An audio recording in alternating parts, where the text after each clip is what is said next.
आज जाकर के वह 12 वर्षों का इंतजार पूरा हुआ और आज से प्रथम स्नान माँ भगवती गंगा का हम सबको करने को मिला। और आज इस कुंभ मेले के पावन दर्शन के साथ साथ आप सभी भक्तों का दर्शन ये दास को मिला। पूज्य गुरुदेव भगवान इस धाम में ना जाने कितने संत, ऐसा कोई साधु संत अब शायद नहीं रहा जो इस समय जिनका मन कोई शरीर से है तो कोई मन से है। सब प्रयागराज में सभी साधु संत प्रयागराज में, कोई तन से वास कर रहा है तो कोई मन से वास कर रहा है। श्रीमद् जगत गुरु श्री रामानुजाचार्य स्वामी श्री घनश्यामाचार्य जी महाराज जी की उपस्थिति में ये दास को कथा कहने का अवसर मिला। पूज्य भगवान गुरुदेव भगवान के चरणों में दास अनिरुद्ध का कोटि कोटि नमन, कोटि कोटि वंदन। आप श्री के चरणों की रज उठाकर ये दास अपने माथे पर लगाता हुआ अपने आप को आपकी चरण रज से कृतार्थ कर रहा है। भगवान की कृपा है कि हम सबको, देखो ये प्रयाग जो है, ये कुंभ जो है, कुंभ का जो शुरुआत हुई वो सारी कथा मैं आज आपको समझाऊं, बताऊंगा।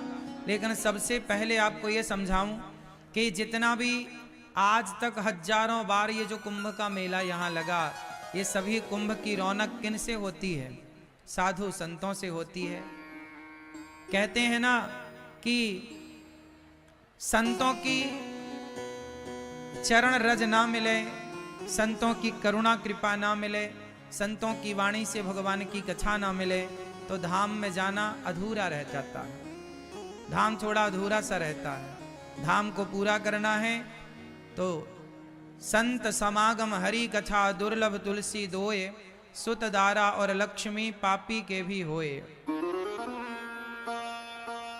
संत समागम हरि कथा, संतों का दर्शन और भगवान की कथा, यही दो चीजें अनमोल हैं। वरना सुत मतलब बेटा, दारा मतलब पत्नी, लक्ष्मी मतलब धन।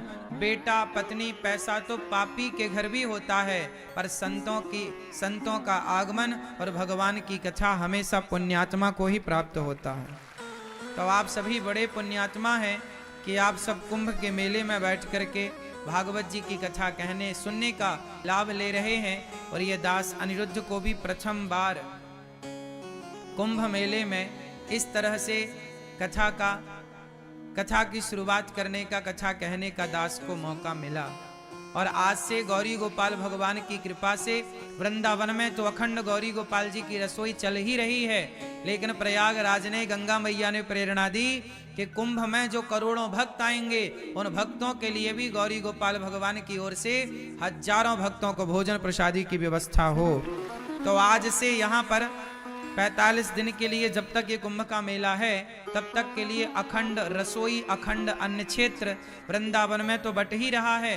गौरी गोपाल जी की रसोई और अन्न क्षेत्र, आज से यहाँ भी अन्न क्षेत्र प्रारंभ हो गया है। जो अखंड गौरी गोपाल भगवान का अन्न क्षेत्र, जो कि अखंड प्रयाग में कुंभ के इस पावन मेले पर सबको प्रसादी दे करके, सबकी अन्न की सेवा करके, करा करके ये पुण्य के भागीदार आप सब बनेंगे। तो मेरी आप सबसे विनती और प्रार्थना है कि आप लोग भी इस अन्नदान से पीछे ना रहिएगा।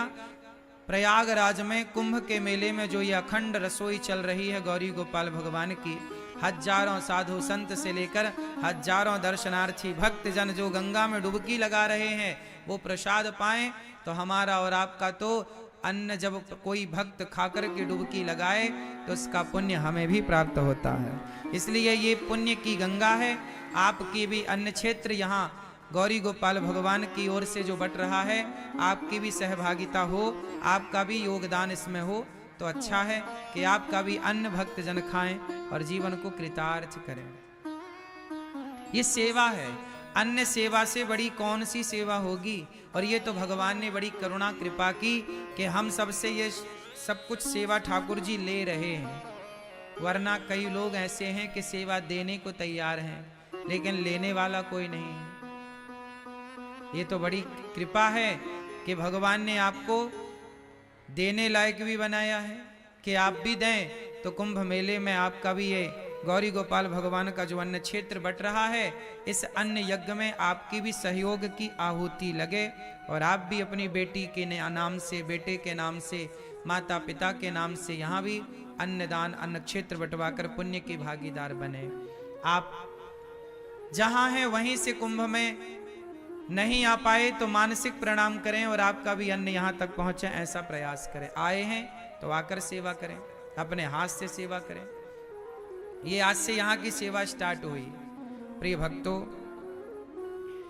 ये कथा सेक्टर 17 में जो हम प्रयागराज में बैठे हैं, अभी सेक्टर 17 में वासुकी नाग रोड, तुलसी चौराहा, श्री रामानुज नगर, श्री लक्ष्मी नारायण मंदिर, अलोपी बाग, प्रयागराज कुंभ मेला, यहाँ पर यह दास अनिरुद्ध बैठकर आपको कथा सुना रहा है।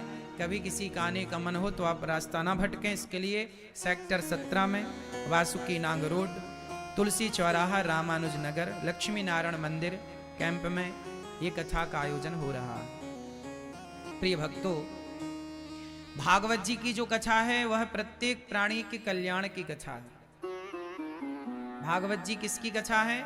प्रत्येक प्राणी के कल्याण की। और आज हम कितने भाग्यशाली हैं कि कुंभ के मेले में बैठकर, जहां अब ये कुंभ क्यों लगता है, 12 वर्ष में एक बार क्यों आता है, इसका भी विज्ञान में आपको बताऊं। देखिए, विज्ञान साइंटिस्टों को, वैज्ञानिकों को आज पता चला कि बृहस्पति का चक्कर 12 वर्षों का होता है। हमारे ऋषि मुनियों को हजारों साल पहले पता लग गया कि जब बृहस्पति का एक चक्कर पूरा होता है, बृहस्पति की एक परिक्रमा जब पूरी होती है तो 12 वर्ष में पूरी होती है। और जब एक परिक्रमा बृहस्पति जी की पूरी होती है तब हमारे यहाँ एक कुंभ का आयोजन होता है 12 वर्ष में एक बार। दुनिया आज जानती है, ग्रह नक्षत्रों के बारे में आज बातें करती है। हमारे यहाँ पहले से कितना साइंटिफिक रहा है हमारा सनातन धर्म। हजारों साल से ये परंपरा चली आ रही है। जानते हैं कुंभ का मेला कब से चला आ रहा है?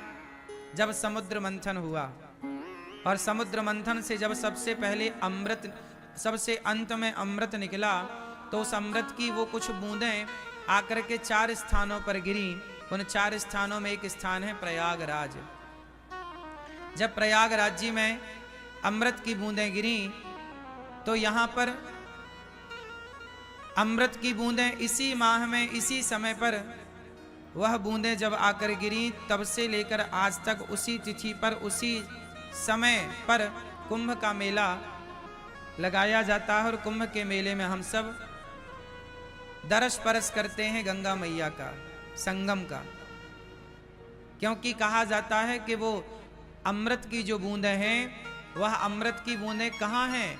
आज भी वह अमृत की बूंदें हम सब के भीतर अमरता भर रही हैं। कौन सी अमरता? आज तक कौन व्यक्ति अमर हुआ? देखो, इस पूरे कथाक्रम को मैं आपको बहुत सहजता और सरलता से समझाऊं तो बहुत प्रेम से समझना पड़ेगा समुद्र मंथन को। अच्छा, एक बात बताओ, जब समुद्र मंथन हुआ तो सबसे पहले क्या निकला? अमृत निकला कि विष निकला? क्या निकला? पहले निकला विष, आखिरी में निकला अमृत। जब आखिरी में अमृत निकला तो क्या हुआ जानते हैं? आखिरी में अमृत जब निकला तो आखिरी में अमृत निकला ना, पहले क्या निकला? विष।